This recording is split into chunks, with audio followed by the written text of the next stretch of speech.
Welcome to the NewsHour. Florida is racing to prepare for Hurricane Milton, a storm that could be one of the worst to ever hit the state. Milton rapidly intensified over unusually warm waters in the Gulf of Mexico. It's now a Category 5 storm and is expected to barrel into the Tampa Bay area late Wednesday, less than 2 weeks after Hurricane Helene hit the southeast. William Brangham starts our coverage. Today, residents of western Florida filled cars with gas, stocked up on supplies, and loaded sandbags ahead of what could be a direct hit by a major hurricane.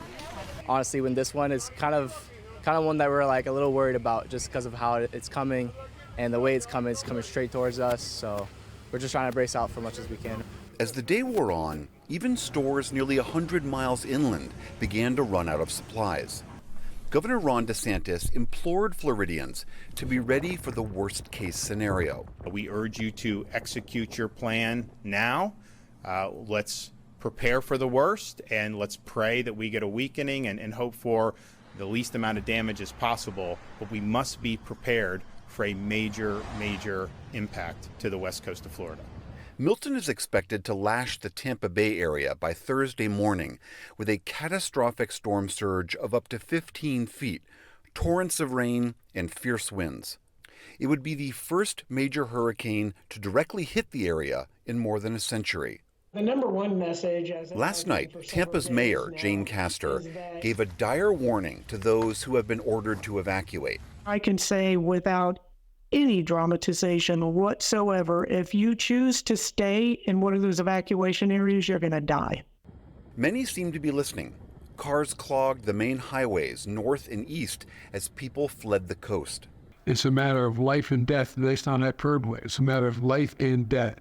President Biden delivered a similar message today and announced that he's canceling a trip to Germany and Africa because of the storm. I just don't think I can be out of the country at this time. The White House also announced it will launch an account on the social media platform Reddit to keep people informed on disaster response and to combat misinformation. Many are facing another problem. There's still plenty of wreckage from Hurricane Helene, which badly damaged parts of the same area 2 weeks ago. Residents and authorities worry that debris could now become projectiles driven by Milton's high winds and rushing water. It's really frustrating that the last hurricane came, the storm, and they've screwed around and haven't picked the debris up, and now they're scrambling to get it picked up.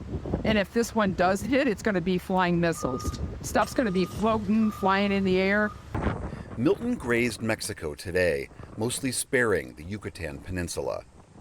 But now it's Florida that is bracing for a direct hit, with potentially catastrophic damage coming here within the next 24 hours. Jeff?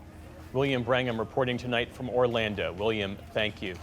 Now for the latest on this storm, we're joined by Michael Brennan, the director of the National Hurricane Center in Miami. Thanks for being with us. So what's the latest on this storm's path and its expected strength? Well, Jeff, Milton has re-intensified now this afternoon to a powerful Category 5 hurricane. Maximum sustained winds are now back up to about 165 miles per hour as it moves east-northeastward across the southern Gulf of Mexico. But overall, the story in terms of the expected impacts, and there are going to be multiple life-threatening impacts across much of Florida, has not really changed. We're expecting the center of Milton to approach the west coast of the Florida Peninsula late tomorrow night, very early Thursday morning, bringing life-threatening storm surge inundation to much of the west coast of Florida. The expansive risk of hurricane-force winds across much of the central and northeastern parts of the state, and the potential for catastrophic and life-threatening flash flooding with up to isolated areas seeing as much as 18 inches of rain. The potential for catastrophic storm surge, how high are you thinking right now?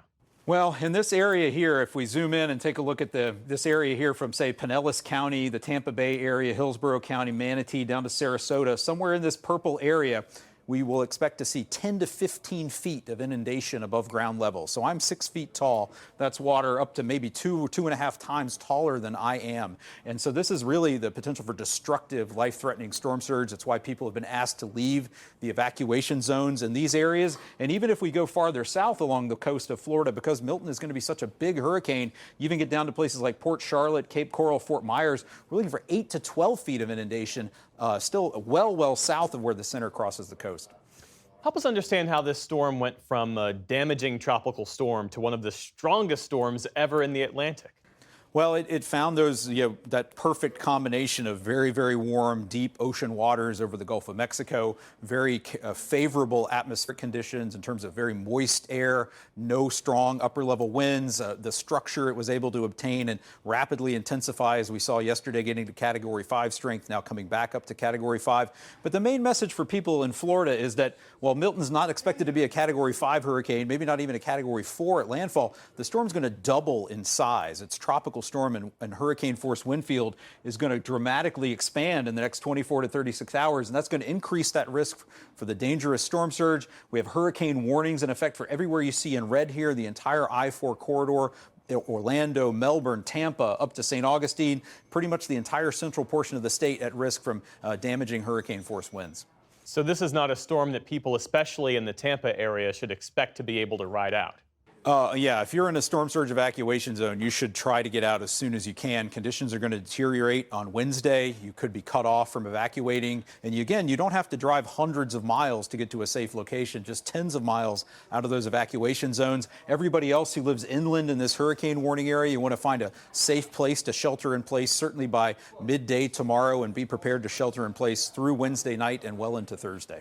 Michael Brennan is the director of the National Hurricane Center, joining us tonight from Miami. Thanks so much. Thanks.